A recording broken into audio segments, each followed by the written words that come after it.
Hello everyone, welcome to my channel. आज की video में मैं आपसे बात करने वाली हूँ पेरेंटिंग के जो सबसे इम्पोर्टेंट टास्क हैं उनके बारे में। इनमें से सबसे इम्पोर्टेंट टास्क है कि बच्चों को पोटी ट्रेन कैसे करें। मदर्स के लिए ये एक प्रॉब्लम बनती जा रही है क्योंकि आजकल डाइपर का ज़माना है। पहले हम बच्चों को डाइपर नहीं पहनाते थे, बट आजकल due to busy life working moms हैं या फिर जो भी सोसाइटी के रूल्स चल रहे हैं उनके अकॉर्डिंग हमें बच्चे को डाइपर पहनाना पड़ता है। और उसकी वजह से बच्चे जो पोटी ट्रेंड है वो लेट हो रहे हैं। जैसे हम अपनी मदर से सुनते हैं या फिर ग्रैंड पेरेंट्स से सुनते हैं, वो बोलते थे कि आप लोग तो बस ऐसे ही सीख गए थे, बट आजकल के बच्चों के लिए हमें एक अलग से इनिशिएटिव लेने पड़ रहे हैं। सबसे पहले तो मैं आपको बताना चाहती हूँ कि आप लोग कैसे बच्चे को पोटी ट्रेन कर सकते हो। पोटी ट्रेनिंग के बारे में थोड़ा सा मैं बता देती हूँ। पोटी ट्रेनिंग में आ रहा है कि हम बच्चे को कैसे जो सूसू है या फिर पोटी है कैसे करना है, कहाँ करना है, कि कब बताना है, वो सब कुछ बताते हैं। ठीक है, एक नेचुरल प्रोसेस है जो 2 ईयर के जो बच्चे होते हैं उसके बाद बच्चे खुद ब खुद भी सीख जाते हैं। बट अगर हम उनको सिखाना चाहते हैं तो पहले हमें उनको एक एग्जांपल देके या कुछ भी करके वो सिखाना पड़ेगा। फर्स्ट स्टेप जो पोटी ट्रेनिंग का है, इसमें आपको क्या करना है कि दिन में आपको बच्चे को डाइपर पहनाना अवॉइड करना है। आप सिर्फ उसको रात में डाइपर पहनाएंगे। जब बच्चा 1 ईयर का हो जाए उसके बाद मेरे अकॉर्डिंग आप ट्राई करना, रात को ही डाइपर पहनाना है।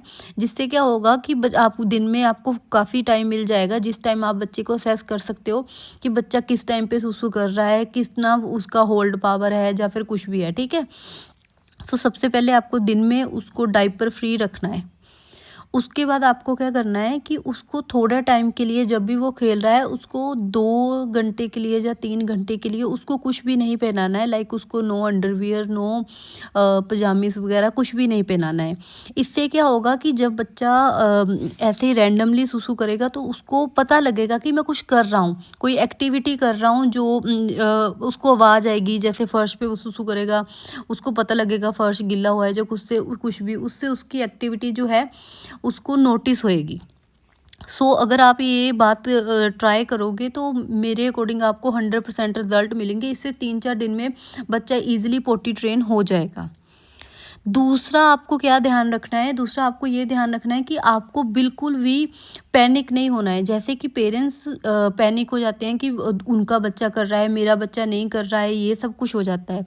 तो इस चीज़ को आपको प्रॉपरली अवॉइड करना है। मेरे साथ भी सेम प्रॉब्लम हुई थी कि मेरा बच्चा नहीं कर रहा, उनके बच्चे सुसु कर रहे हैं, पोटी कर रहे हैं। ठीक है, एक स्लो प्रोसेस होती है और हर बच्चे का एक अलग अलग माइलस्टोन होता है, उस पे ही बच्चा अपने अकॉर्डिंगली सब कुछ सीख जाता है। जब बच्चा सुसु ट्रेंड हो जाएगा उसके बाद उसको आप पोटी ट्रेनिंग के लिए बोल सकते हो। जैसे आप उसको पोटी सीट प्रोवाइड कर सकते हो, या फिर उसको आप जैसे आपके कोई और बच्चे हैं छोटे बड़े, आप छोटे बच्चे उससे बड़े बच्चे हैं जो उसके सामने ऐसे पोटी करेंगे तो वो देखेगा कि मेरा भाई बहन क्या कर रहा है, उससे भी बच्चा ईजिली सीख सकता है।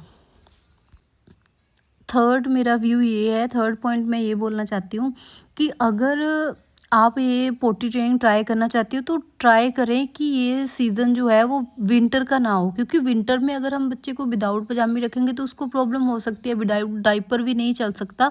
तो इसलिए आप इसको समर्स में करना प्रेफर करें।